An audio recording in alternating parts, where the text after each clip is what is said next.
Hi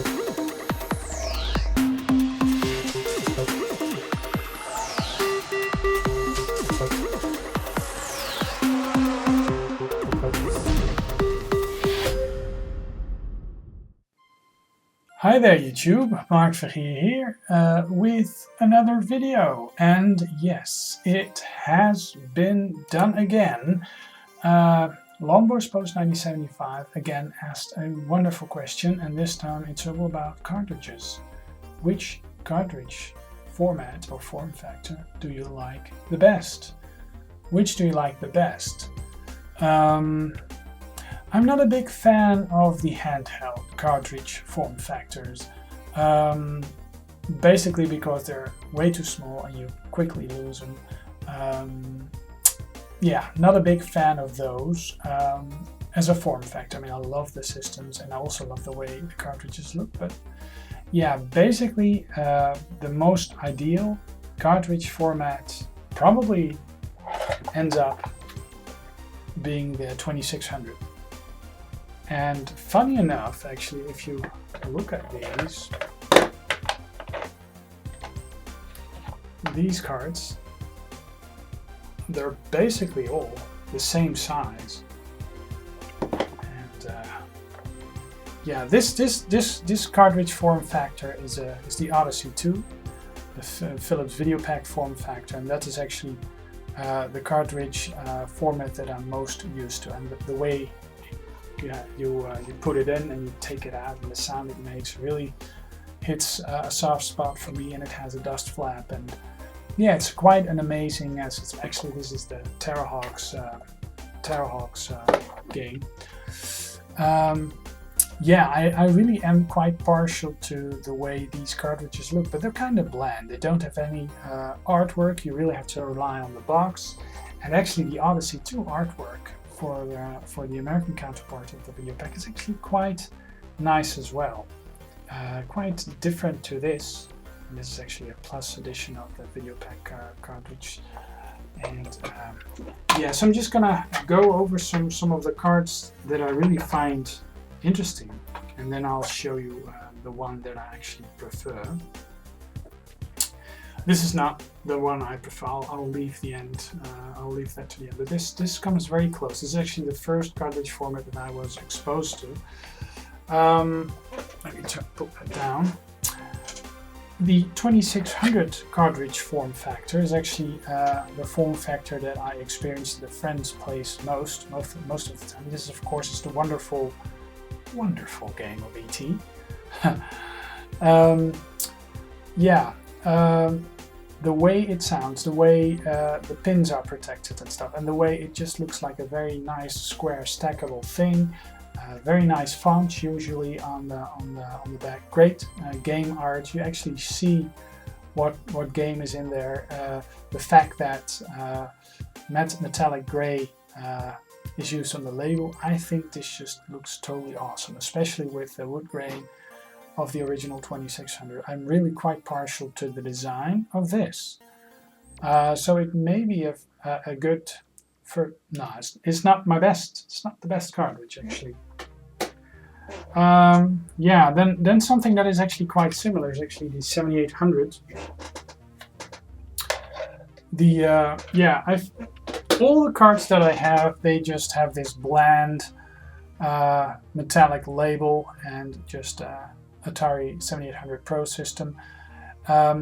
Not very colorful, same cartridge as the 2600 version, but yeah, they lack the color, and I find them very bland. And the PAL release for the 7800, you know, it's just not really that great, but yeah, they're very cartridges that I actually find a lot more interesting looking are the ones that are not like, you know, bad or just bare basic square blocks, and that's actually the Colecovision cards, and they have a little slot in the back for holding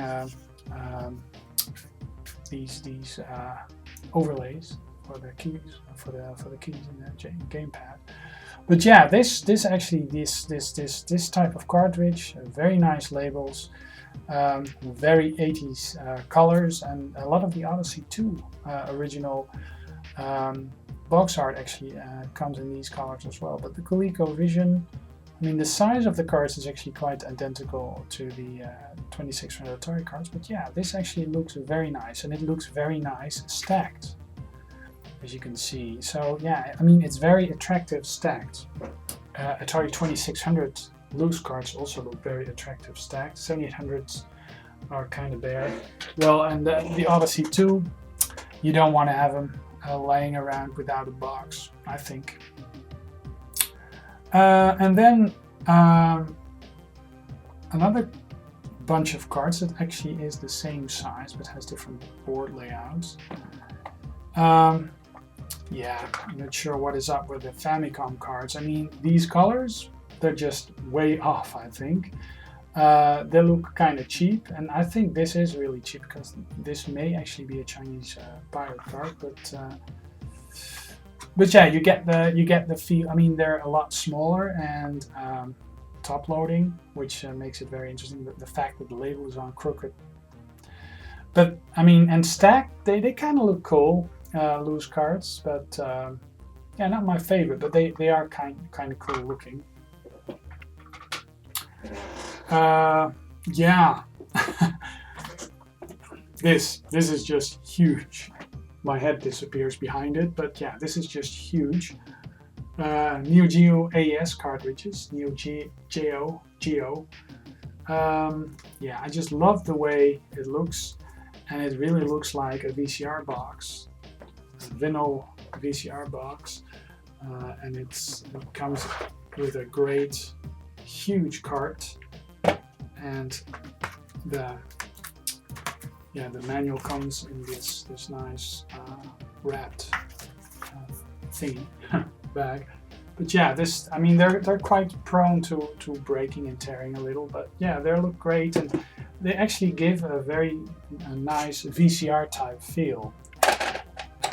They even sound like VCR tapes if you rattle them a bit. And yeah, that's the thing with the NES cards as well. I mean, the sorry for that. The NES and what is it? The Nintendo Entertainment System cards, the NES cards. Yeah, they come with this weird top-loading mechanism. Not weird top-loading. The Americans have a top loader, the Australians have a PAL top loader, the Japanese, of course, have a great top loader, but for us in the Netherlands, in Europe, PAL country, and in Northern America, yeah, most people had to use the weird VCR tape loading kind of mechanism where you just slide it in and you have to press it down like an old VCR. So that's something that even Neo Geo, even SNK, and quite a few others actually were doing. Not the best. I actually think these cards, because they're huge and because there's a difference between 5 and 3 screw cards, the 5 screws being the oldest releases, but yeah, the labels, the fact that you can stack them like this and they look really nice, and you can actually easily pick them from a stack, really looks nice. And if you have a Billy, one of these IKEA Billy cabinets, just fill these CD boxes with these CD slots with these, and they look magnificent. So yeah, unboxed, just bare cards, these actually look quite nice. A good second, I say. So I'll leave it up on the table. Yeah, and then we have a set of cards of systems that are actually quite similar when it comes to the CPU and the RAM and the graphics and stuff, and that's actually the MSX and the Sega Master System. I'll leave that to the side for a bit. The Sega Master System. The Model 1 looks amazing, and the cards really fit the Model 1 well, but they're a bit bland. Yeah, it's like some sort of reddish brown with a square raster on it, and then just Tasmania and then Sega. All the cards look like this. And the PAL boxes, they are very bland. Very little box art. Atari 2600 boxes have great box art, but yeah. But we're talking about cartridges. Well, these are just bland cartridges, and if you stack them up like this, you don't see which game, and you always are struggling to find the game that you want to play. So thank God there's Everdrives. But yeah, not my favorite. But yeah, it's as a black slab, you know, like 2001 Space Odyssey. It's a kind of a nice. I like the little details on it and the label at the end, at the back. But yeah, not my favorite card. I mean, they have a very nice way to grip them, but yeah, not the best card. A very simple design with a great label and a very nice end label is actually the MSX range of cartridges. Yeah, I actually quite like the design. What I find very strange and makes them a bit different from the rest of the cards is actually that they have holes. I'll hold them up. You have a hole over here and you have a hole over there. And they don't serve any particular purpose. They're not used to secure the cartridges in place. There's no strap you can pull through it. But yeah, and I love the MSX logo. It's just amazing. So MSX cards I'm actually quite partial to. I think they look very sexy. And yeah, I'll put them next to the NES actually. So I have like two contenders. I only know which will be at the end of the will it be at the end of the video. This video is a bit longer than usual. I mean, I try to keep my videos a bit shorter because, you know, people don't have a lot of time to watch. But yeah, okay. Let's move on.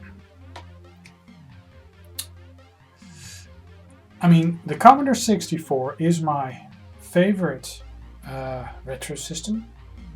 I mean, it's the first computer I owned, so I'm quite partial to it. I mean, I love the other systems as well, but Commodore 64 really has a soft spot. But these cards, oh yeah, sorry about that. I crashed into, I crashed off the stairs. I was feeling sick and nauseous, so yeah, hurt my hand. Hope, oh, whatever. The Commodore 64 cartridges, they look kind of bland.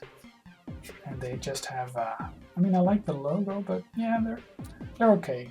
They're not the best. I mean, I love actually this new one. It's a new Commodore 64 card, which is in orange. Actually, it has the same shape. But yeah, the box art, the Commodore 64 cards really need to have it from the box art. Oh, I hit the keyboard, but I'm still recording, so that's cool. What else? Japanese Mega Drive cards. Yeah, this is Atomic Rubber Kit with a very screwy label. But yeah, they just look awesome. With a warning label on the back, and they have this little thing where this arm. I actually got rid of the arm on all my Japanese Mega Drives because I wanted to play regular Mega Drive games as well and Genesis games. But yeah, I like the way they look. I like the rounded. Yeah, it's the roundness and the squareness of it all. I like them a lot, but they're not my favorites. They're not my favorite, but I like them a lot. Okay. Redeeming factor about this is that it has an end label thing. So if you have loose AES, loose EA game cartridges for the Mega Drive or the Genesis, you can actually see what games it is. But yeah, EA, There are a lot of great sports titles made by EA, but them rehashing them over and over and over and over and over and over again is is something of a doubt. This is from a time when EA still knew its business, but they have gone downhill. The consumer is not at the center of their attention anymore. Never knew what is up with this really weird tab. It's where is it for? It has no function, but I think it kind of looks cool. Looks cool. But let's put it back in its case. It's a complete copy actually with a wiki intact. And then I have a last cartridge that I pick as number 1, and it doesn't even have the best artwork or any artwork at all, but I just think they look absolutely cool. And actually they're a bit too small, but still I like them a lot. And that is actually this. The left cartridges, the Atari 8-bit left cartridges. And why do I like them? Because they have this metal back with a screw. So they have this nice metal surround. And yeah, it's just, they look classy and they look expensive. They were expensive and they look well made. So yeah, I'm quite partial to a stack of left cartridges, and of course, I'm very inconsistent because all the end label says is left cartridge, and I believe only in an Atari 800 original you actually had 2 cartridge slots, and left cartridge actually meant that you only could use this in the left cartridge slot, I believe. So put it on the left, and in other later revisions of the hardware, these cartridges were not or this denomination was not necessary. This marking, denomination. It's well, whatever. But yeah, I like these. I don't like the later ones, the XE. They were just gray plastic, but this is very nice. So, what will be my most liked? My most liked cartridge format. It's hard to decide. I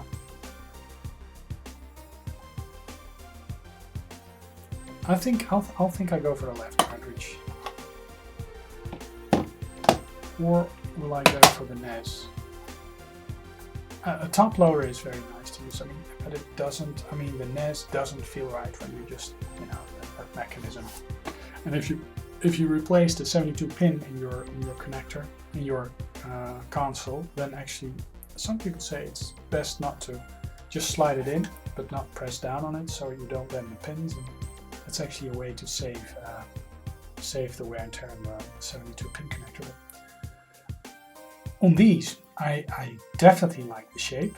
I do not like the way you insert it in the machine that much. The top loader is okay. I do have top loaders, of course, but just because they're more reliable. But so yeah, these, I like the sound that they make. I like the way they look. I like. I don't like the way they stick out of the machine that much. These holes are a bit annoying, and yet at the same time they do offer some originality to it. But this is just more retro, I guess. This looks, fancy pants. This actually could have, could actually easily have been in the 90s as well. So this actually is more new. The way the font looks, and it's very nice to see the words Nintendo on an Atari cartridge. But yeah, Nintendo would actually never do this again. what's the point of buying a Wii U if you can play all the games on different systems as well? But yeah, I think this, after 19 minutes, yeah, left cartridges. I like the sound that they make. They look absolutely sexy in an 800 XL with the metallic help and start, and you know, the function keys and the metallic stuff. And I mean, these cartridges are built like tanks, and so is the Atari 800 XL. And yeah, I'm just quite partial to these right now. I mean, come back in a month and I may actually proudly hold up this and say, well, this is, you know, the end of all cartridges, you know, and I've totally gone over it, getting over the fact that probably I'll still pick this. Well, I think I've held you up long enough.